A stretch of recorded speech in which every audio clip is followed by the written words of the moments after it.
कैसे हैं आप सभी बच्चे लोग? उम्मीद करते हैं आप सब लोग बहुत अच्छे होंगे। तो आज का हमारा वीडियो किस टॉपिक पर होने वाला है? आज हम लोग इसके प्रीवियस वीडियो पे हमने किस पर बात की थी? हमने measurement of gravitational, measurement of potential energy किया था, जिसमें तीन बातें थी, तीन पोटेंशियल एनर्जी था। पहला था ग्रेविटेशनल पोटेंशियल एनर्जी, दूसरा था स्प्रिंग पोटेंशियल एनर्जी, तीसरा हमारा था इलेक्ट्रिक पोटेंशियल एनर्जी। हमने किसके ऊपर पूरा का पूरा बात कर लिया था? ग्रेविटेशनल पोटेंशियल एनर्जी के ऊपर पूरा बात हो चुका था हमारा। आज का वीडियो हमारा किसके ऊपर रहेगा? आज का वीडियो हम लोग का measurement of spring potential energy, जिसे इलास्टिक पोटेंशियल एनर्जी भी बोलते हैं। तो सभी बच्चे कॉपी पेन निकाल लीजिएगा और स्टार्ट कीजिएगा आज का हमारा session, measurement of elastic potential energy. चलिए जल्दी दीजिए अपने अपने कॉपी में heading, measurement of elastic potential energy का हेडिंग दीजिए और तैयार हो जाइए आज का लेक्चर को एक शानदार लेक्चर बनाने के लिए, है ना बच्चे लोग? चलो आ जाओ। हाँ बच्चे लोग, आप ही लोग तो हो जिसके लिए आलम सर इतना खट रहे हैं।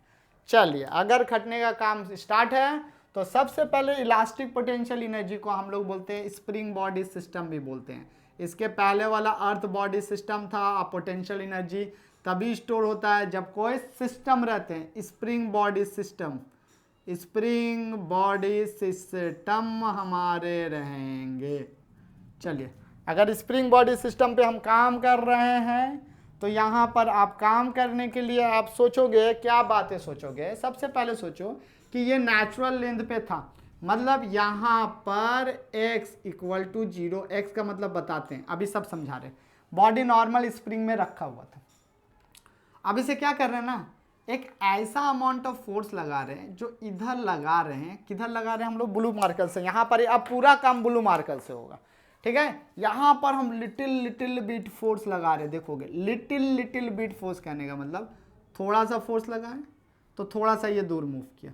अब जैसे ये थोड़ा सा दूर मूव करेगा ना, तो ये फोर्स है ना, पीछे स्प्रिंग पीछे की तरफ भी फोर्स लगाएंगे बाबू। ऐसा बात नहीं समझेगा कि नहीं लगाएंगे, स्प्रिंग भी लगाए।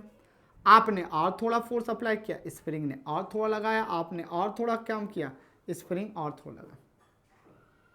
तो इसका मतलब क्या आ रहा है? स्प्रिंग का एक्सटेंशन बढ़ रहा है। एक्सटेंशन कहने का मतलब है अपना नेचुरल लेंथ से बढ़ना, नेचुरल लेंथ से बढ़ना, उसको बोलते हैं एक्सटेंशन, ठीक है ना?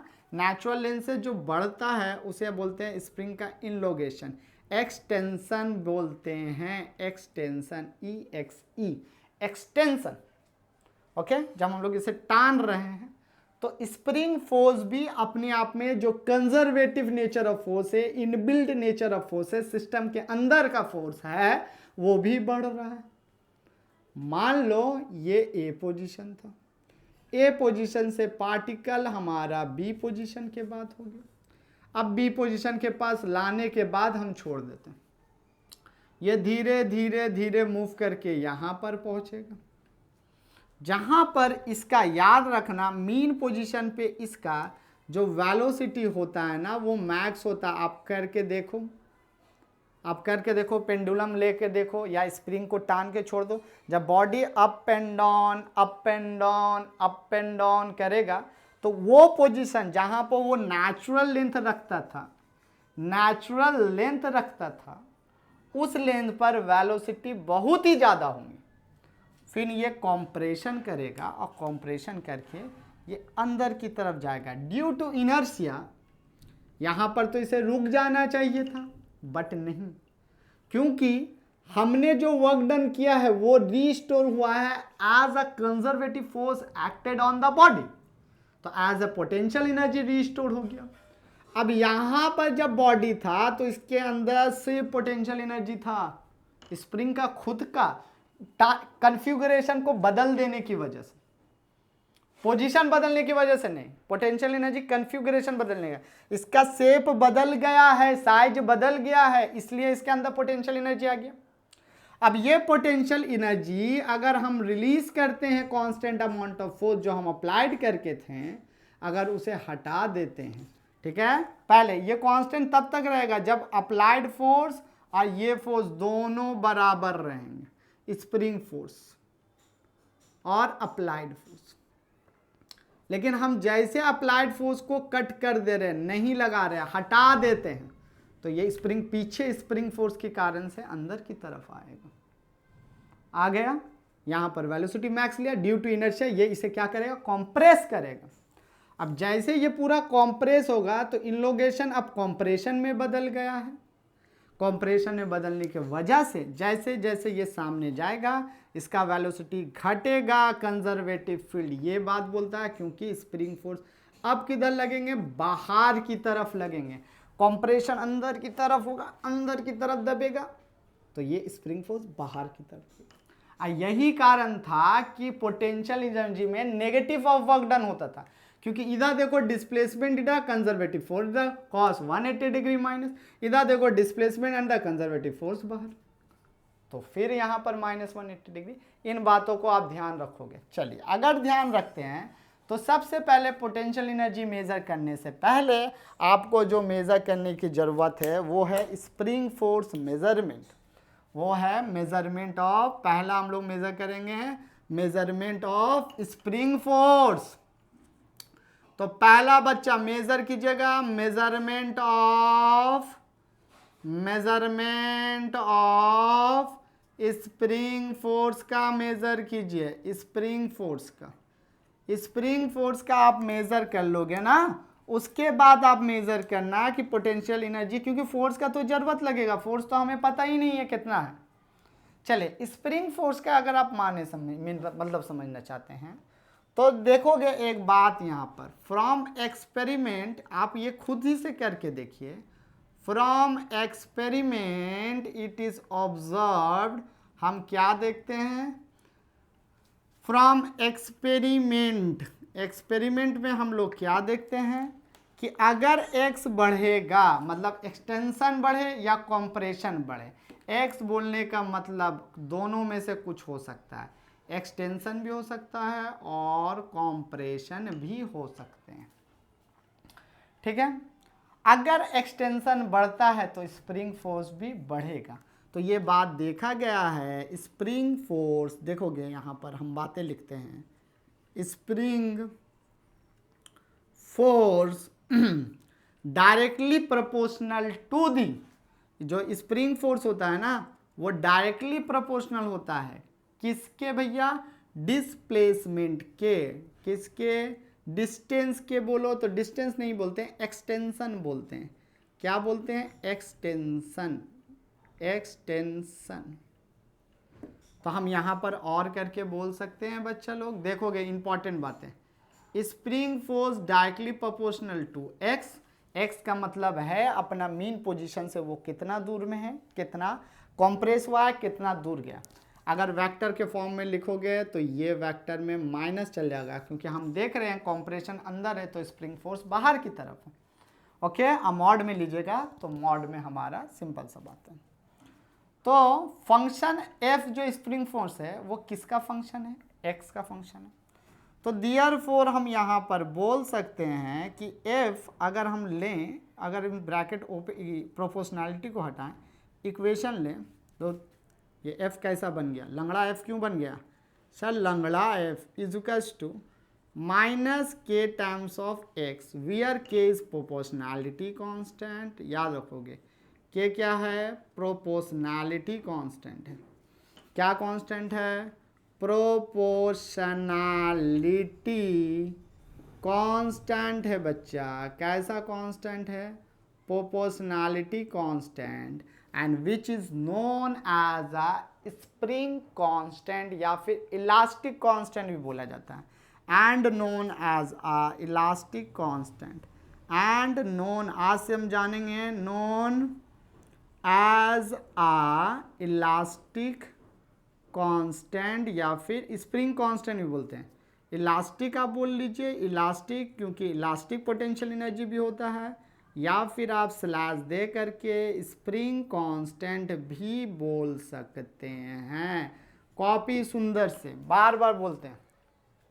अगर ये स्प्रिंग फोर्स हो गया है तो हमारे पास therefore spring force is equals to minus of के x, therefore k is equals to, minus का अपना एक मीनिंग है, बार बार बोले रिस्टोरिंग फोर्स है जो रीस्टोर होता है।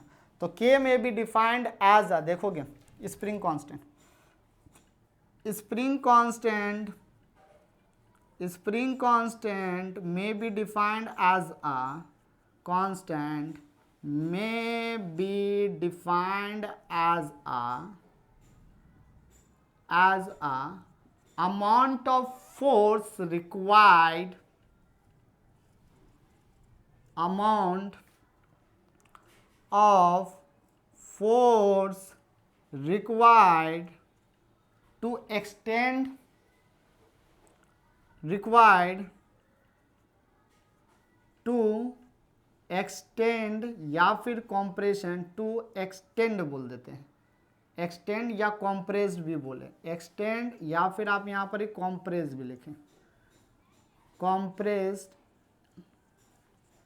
क्या दिया हुआ है, स्प्रिंग कांस्टेंट में बी डिफाइंड एज अ, इसे अंडरलाइन मार्क कर रहे हैं, spring constant may be defined as the amount of force required to extend or compress the spring by unit amount. Extend the spring, compress or extend the spring by unit amount, by unit amount.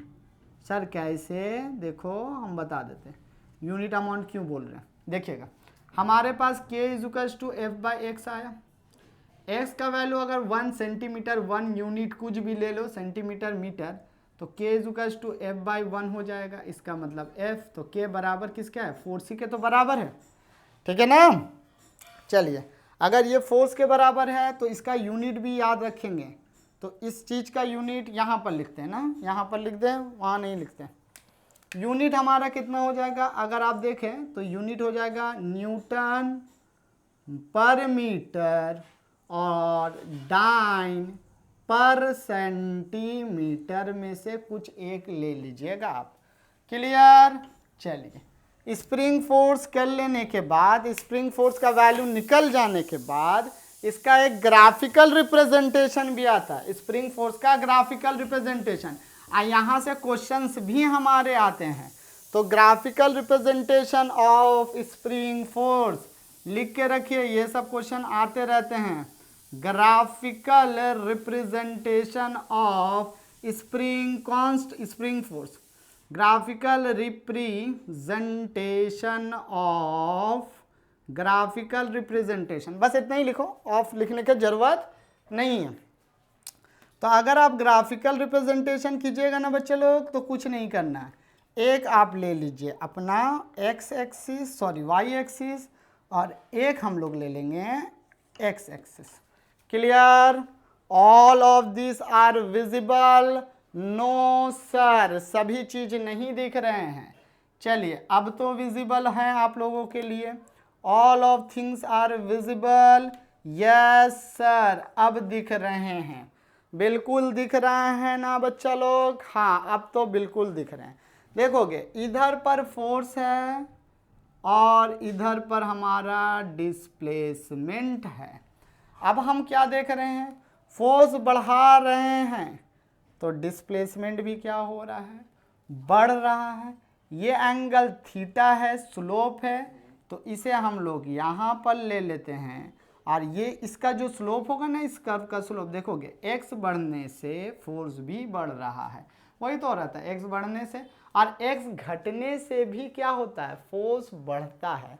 तो आपको यहाँ पर बातें को थोड़ा सा समझनी पड़ती है। यहाँ हमने डायरेक्शन नहीं लिया, अगर डायरेक्शन लोगे थोड़ा सा पिक्चर उल्टा होंगे, क्योंकि हम जब लेंथ बढ़ा रहे हैं तो फोर्स किधर लग रहा है, अपोजिट डायरेक्शन, लेंथ के अपोजिट डायरेक्शन में लग रहा है। फोर्स अगर बढ़ा रहे हैं तो, और अगर हम घटा रहे हैं, स्प्रिंग को लेंथ घटाते हैं, तो अगर स्प्रिंग का लेंथ घटता है तो फोर्स किधर लगेगा सर, तब पॉजिटिव। तो हम डायरेक्शन को अवॉइड करते हैं, बस इतना ही लेके चलते हैं, अभी आप लोग का डायरेक्शन को लेके इंपॉर्टेंट नहीं है।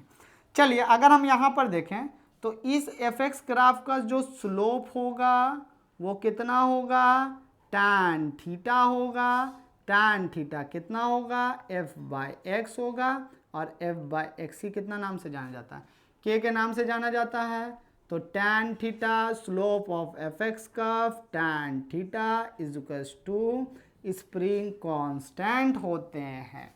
देख लीजिए सभी बच्चे, ठीक है। कोई दिक्कत, अगर किसी भी बच्चे को थोड़ा सा भी दिक्कत होगा तो बोलिएगा, ठीक है। अब आप सोच के देखो, इसी स्प्रिंग कांस्टेंट का ये एफ एक्स ग्राफ है ना, अब इस एफ एक्स ग्राफ के अंडर में जो एरिया आएगा, अंडर में जो एरिया आएगा, वही अंडर का एरिया हमें क्या चीज़ दे के जाएगा सर, स्प्रिंग एनर्जी के बारे में देखा जाएगा, जिसको हम लोग इलास्टिक पोटेंशियल एनर्जी के बारे में कैलकुलेशन कर रहे हैं। तो अब हम यहाँ से हम लोग कैलकुलेशन करेंगे इलास्टिक पोटेंशियल एनर्जी। ओमिट कर रहे हैं, चलिए आप लोग भी लिखना स्टार्ट कीजिएगा। यहाँ से ओमिट करते हैं, ओमिट कर लेने दो जल्दी, बड़ा लिखना पड़ता है आप लोगों का केस में।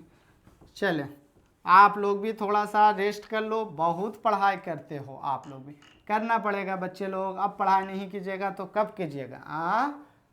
बुलंदी उन्हीं के सर पे चढ़ती है जो मेहनत करने से कतराते नहीं हैं।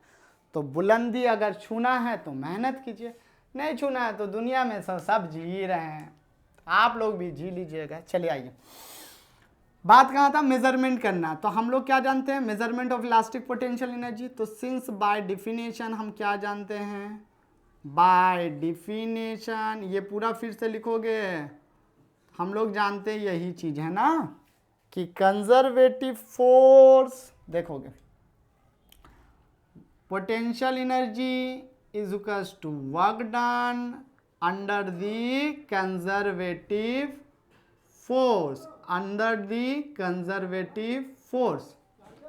अब कंजर्वेटिव फोर्स के अंडर में करेंगे तो del U is equals to minus F, conservative हमने कितना लाया, के एक्स लाया, मैग्नीट्यूड वाइज के एक्स ला रहे हैं, ठीक है, इनटू एस हमारे पास कितना है, देखिएगा एस हमारे पास हाफ कितना है, एक्स हो गए हैं, कितना हो गए हैं बच्चा, एक्स हो गए। लेकिन यहाँ पर आप बात देखना, यहाँ पर बातें समझिएगा, बातें समझिएगा।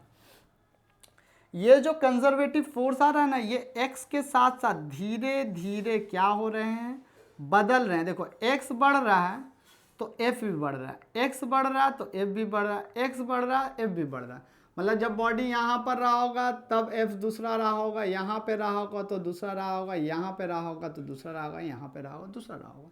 हर एक पॉइंट पे 1 2 3, ये तो बी पॉइंट हमारा है, 1 2 3 पॉइंट में सब में अलग अलग रहा होगा।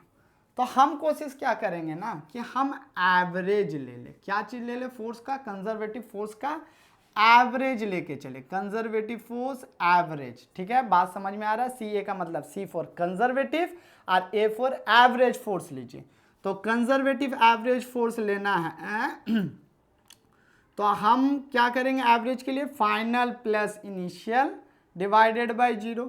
तो final conservative force, final C F मतलब final conservative force plus F C I, initial conservative force.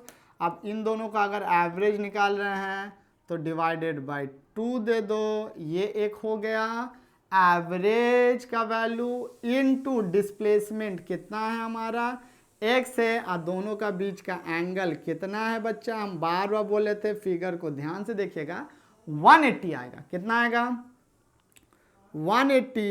u is equals to, अगर आप देखें यहाँ से मेजर कर रहे हैं तो हमारा यहाँ पर क्या देखिएगा, ये माइनस है, cos 180 प्लस कर दे रहा है। एफ सी एफ कितना था, फाइनल काइनेटिक एनर्जी, के एक्स ले लो। इनिशियल कितना था, इनिशियल तो 0 है क्योंकि एक्सटेंशन तो हुआ ही नहीं है, इनिशियल टाइम तो यहीं से ना देख रहे हैं बचवा लोग, तो एक्सटेंशन हुआ नहीं तो x तो 0 है, डिवाइडेड बाय 2 इंटू एक्स, कितना हो गया, divided by 2 into X is equals to, अगर आप देखें हाफ टाइम्स ऑफ के एक्स स्क्वायर हो जाएंगे हमारा।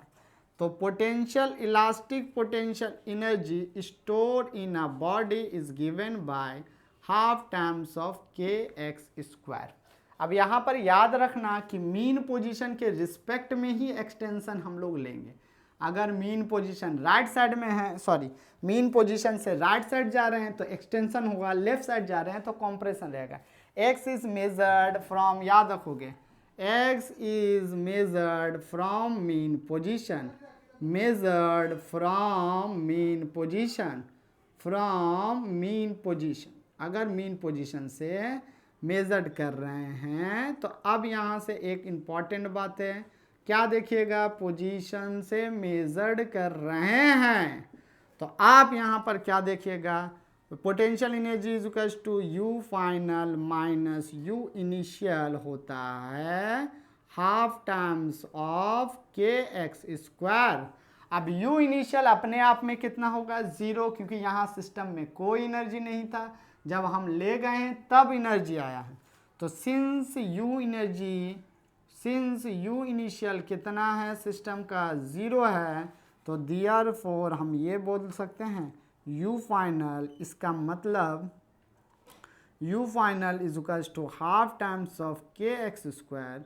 Therefore potential energy store in a spring is equal to half times of के एक्स स्क्वायर हो जाएंगे, हाफ टाइम्स ऑफ के एक्स स्क्वायर हमारा हो जाएगा। क्लियर है? चलिए, अगर क्लियर है बच्चे तो ये स्प्रिंग सिस्टम, ग्रेविटेशनल सिस्टम और आपका ये सिस्टम क्या है, इलेक्ट्रिक पोटेंशियल, याद रखो आने वाले वक्तों में सबका यूटिलाइज बहुत अच्छा तरीका से किया जाएगा। चलिए, एक हो गया। अब एक हल्का सा रिकैप हम लोग अपने दिमाग में डाल लेते हैं। वो किस टॉपिक के ऊपर है, potential energy due to electric field, क्योंकि इलेक्ट्रिक फील्ड भी कैसा सिस्टम है, कंजर्वेटिव फील्ड सिस्टम है। तो potential measurement of elastic potential energy, यहाँ पर हम लोग कर लेते हैं measurement of electric potential energy. तो पोटेंशियल एनर्जी के सारे टाइप के बारे में हम लोग मेज़र कर लेंगे। Measurement of electric potential energy, electric potential energy, ठीक है बच्चा। चलो, इलेक्ट्रिक पोटेंशियल एनर्जी, तो अगर इलेक्ट्रिक पोटेंशियल एनर्जी का मेज़र करेंगे तो कैसे करते हैं, इसके लिए भी आपको कुछ बातों को याद रखना पड़ेगा। क्या बातें याद रखनी पड़ेगी, चलिए दिखा देते हैं क्या बातें याद रखने पड़ती हैं। चलिए आ जाओ, जो बातें याद रखनी है वो ये याद रखो। कूलम्स लॉ आपको हम पढ़ाएंगे, लेकिन क्लास 12 में। कूलम्स लॉ यही बात बोलता है साफ साफ कि दो चार्ज पार्टिकल है ना, मान लीजिए कि दो पॉजिटिव चार्ज पार्टिकल है, मान लीजिए दो पॉजिटिव चार्ज पार्टिकल है, दोनों पॉजिटिव ही नेचर है, तो दोनों के बीच में क्या होगा, एक ये रिपल्सन देगा, ये भी रिपल्सन फोर्स देगा, या फिर एक माइनस है और एक प्लस है, तो ये इसे अट्रैक्ट करेगा, ये अट्रैक्ट करेगा। जैसे नॉर्थ पोल साउथ पोल का अट्रैक्ट करता है, उसी तरह प्लस चार्ज माइनस चार्ज को अट्रैक्ट करेगा, माइनस चार्ज तो प्लस चार्ज माइनस चार्ज को। जिस तरह मैग्नेट में काम होता है उसी तरह यहाँ काम होगा। जिस तरह मैग्नेट होता है, नॉर्थ पोल साउथ पोल को अट्रैक्ट करता है, यहाँ प्लस चार्ज माइनस चार्ज को अट्रैक्ट करेगा। अब ये जो फोर्स ऑफ अट्रैक्शन है ना, इसका वैल्यू कूलम्स दिए थे, बस आपको यही याद रखना है कूलम्स लॉ में, बस। और आपको कुछ नहीं याद रखना है। अगर आप कूलम्स लॉ को ये याद रखते हैं तो कूलम्स बोले थे, कूलम्स अंकल बोले थे, conservative force in a electric field is given by 1/4 pi epsilon naught into Q1 into Q2 by R square, ठीक है। ये कूलम्स बोल के गए थे, ये कूलम्स अंकल ने बोल के गया था। वेयर आर का मतलब क्या है बच्चे लोग, मान लीजिए ये आपका कोई चार्ज पार्टिकल है जिसका एक का चार्ज देखोगे, मान लो ये चार्ज पार्टिकल है, इसका चार्ज Q1, इसका चार्ज Q2, दोनों का पॉइंट, ये पॉइंट A है हमारा, ये पॉइंट B है, और इन दोनों का बीच का डिस्टेंस ही हमारा कितना है, स्मॉल r दिया गया है। और ये इधर फोर्स लगा रहा है, मान लीजिए ये प्लस नेचर का है और ये माइनस नेचर का, ये इसे फोर्स लगा रहा है। तो फोर्स ऑन 1 ये है ड्यू टू 2 हो गया, फोर्स ऑन 2 है ड्यू टू 1 हो गया, force on 1 due to 2, force on 2 due to 1। बस आपको यही बात समझ के रखना है, ये कांस्टेंट है, इतने बातें दिमाग में रखिए। क्या बातें याद रखिएगा कि ये कांस्टेंट है, ये बस एक्स्ट्रा आपको इसलिए कराया जा रहा है। ब्रेन खोलो बाबू, 15 लाख लड़के आपके लाइन में हैं, ठीक ठीक है। तो आपको अगर कुछ अलग करना है ना तो आपको कुछ अलग सीखना भी पड़ेगा, नहीं तो खाली आ करके वीडियो देख करके अगर कोई महान बन जाता ना तो यूट्यूब में ऐसा हजारों वीडियो पड़ा हुआ है, महान सभी बन जाता। नहीं, मेहनत करने पड़ते हैं। अब मेहनत करने से पीछे ना हटे। हम 12 बोल रहे हैं, आज आपकी मेहनत कल जरूर कहीं ना कहीं किसी रूप में, किसी सफलताओं के रूप में आपको दिखेगी ही दिखेगी। तो हमेशा मेरा बात याद रखना, मेहनत करने से कभी पीछे मत हटना। अगर साइंस लेते हो और कुछ दुनिया में करना चाहते हो तो चलो आओ यहाँ आ जाओ। Q1 और Q2 के बारे में देखें तो देयरफॉर यहाँ पर हमें कूलम्स लॉ के बारे में पता चल गया। आइए, कंजर्वेटिव फोर्स होते हैं, ठीक है, ये भी कंजर्वेटिव फोर्स है ना। इलेक्ट्रिक पोटेंशियल एनर्जी को हम कैसे मेजर करेंगे, देखिएगा, इलेक्ट्रिक पोटेंशियल एनर्जी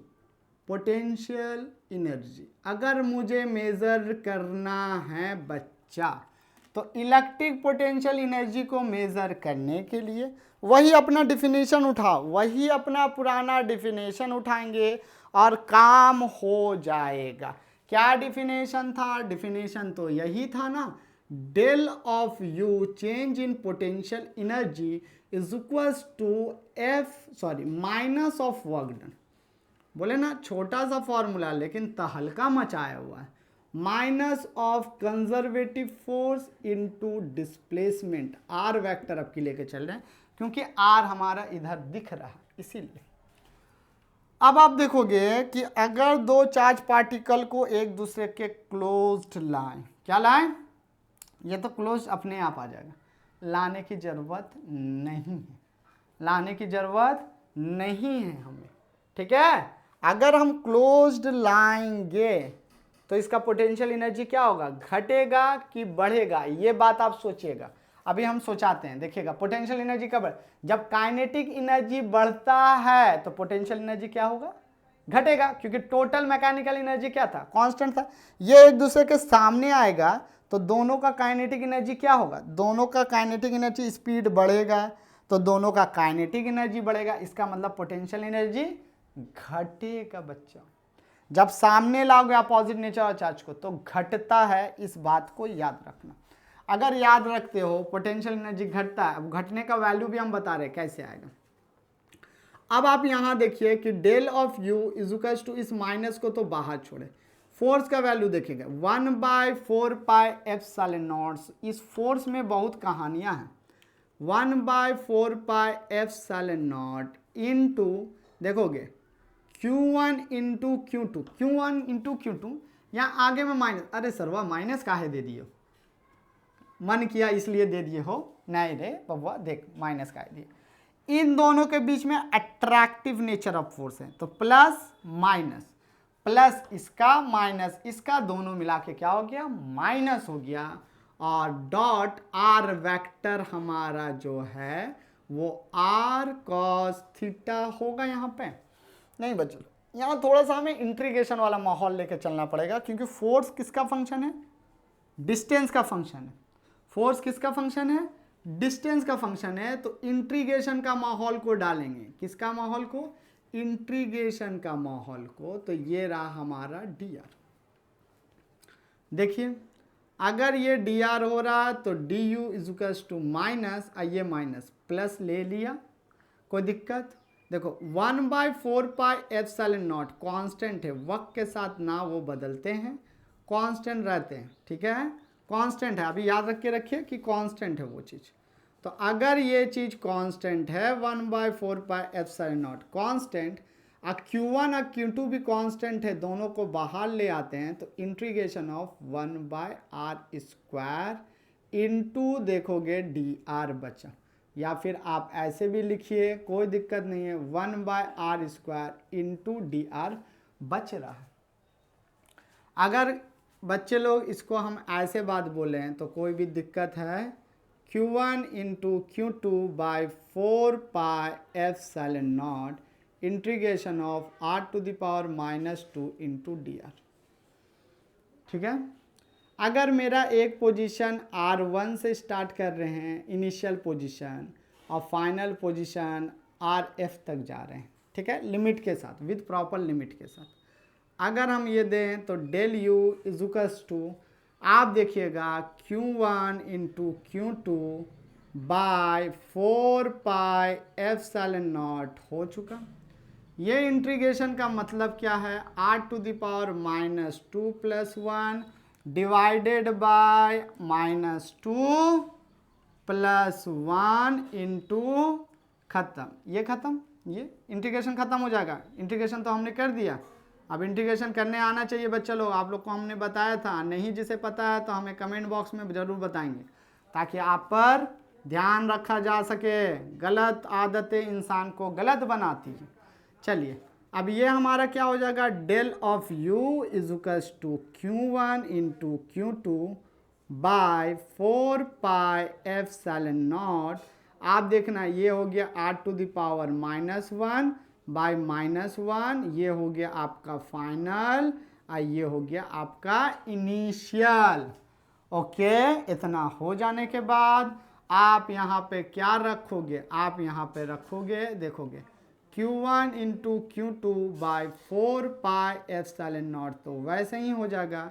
आप यहाँ से अगर देखें तो ये -1 बाहर चला आएगा, तो यहाँ दिखेगा माइनस, और यहाँ देखेगा अपर लिमिट RF का power -1 minus times of R initial का पावर -1। चेक करें, R फाइनल का पावर -1, R इनिशियल का पावर -1 हो जाएगा।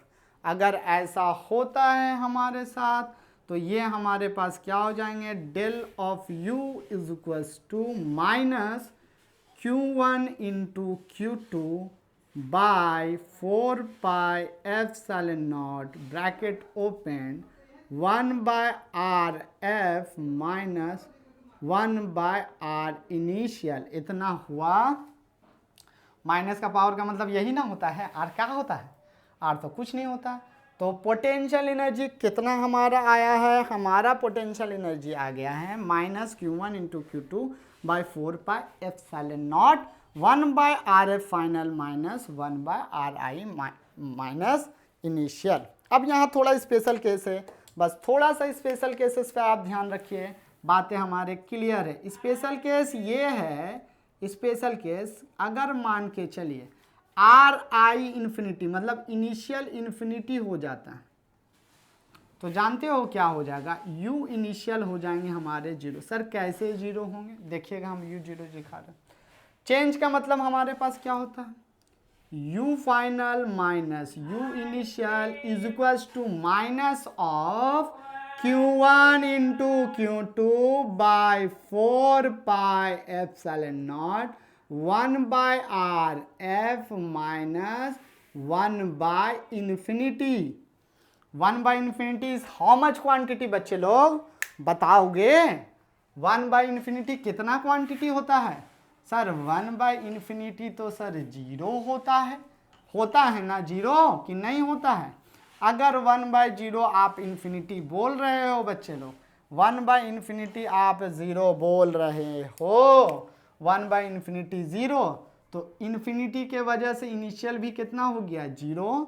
तो U final is equals to U final -0 0 ही हो गया, is equals to minus times of Q1 into Q2 by 4π, या फिर हम ऐसे लिखें इसे, ध्यान से देखिएगा, इसे ऐसे लिख सकते हैं 1/4πε0 1/4πε0 into Q1 Q2 bye RF final. यही तो बचा, ये तो 0 हो गया। अगर ये 0 हो जाता है तो हमारा जो पोटेंशियल एनर्जी किसी भी पॉइंट पर फंक्शन R पर आएगा, R ही का फंक्शन रहेगा, वो वैल्यू हमारा कितना होंगे देखोगे, -1/4πε0 1/4πε0 into Q1 into Q2 by R। Sir ji खत्म हुआ। हाँ बच्चा लोग खत्म तो होगा, है ना।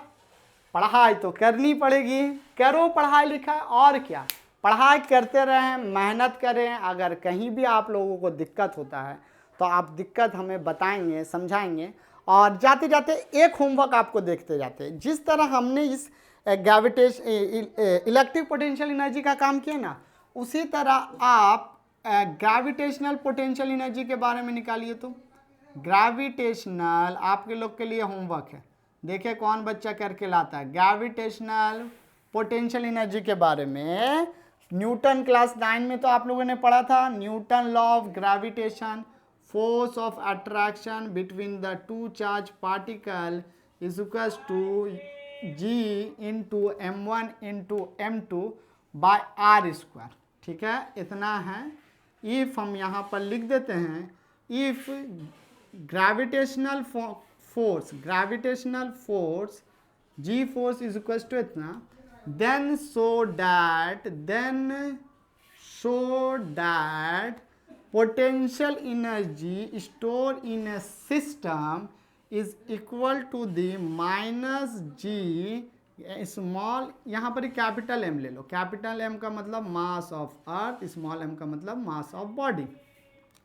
तो capital M by small m by r एकदम बच्चा सेम है, एकदम क्या है बच्चा, सेम है। जैसे प्रोसीड्यूर हमने इसका किया था, आप एकदम प्रोसीड्यूर इसका करोगे और करके हमें बताएं, और हमें बताएं कि आपका होता है कि नहीं, आपका कॉन्सेप्ट में कुछ प्रॉब्लम आ रहा है। आप प्रॉब्लम नहीं आ रहे हैं तो बच्चे लोग पढ़ाई लिखाई करते रहें, ज़रूर एक दिन आप लोगों की मंजिल आप लोगों को मिलेगी। मेहनत करो, मेहनत करने के सिवाय और कोई रास्ता नहीं है आपको ज़िंदगी में सक्सेस बनाने के लिए। ठीक है, जो बच्चे पढ़ाई करना चाहते हो पढ़ते रहो। आप लोग से नेक्स्ट वीडियो में मिलेंगे, तब तक के लिए बाय बाय।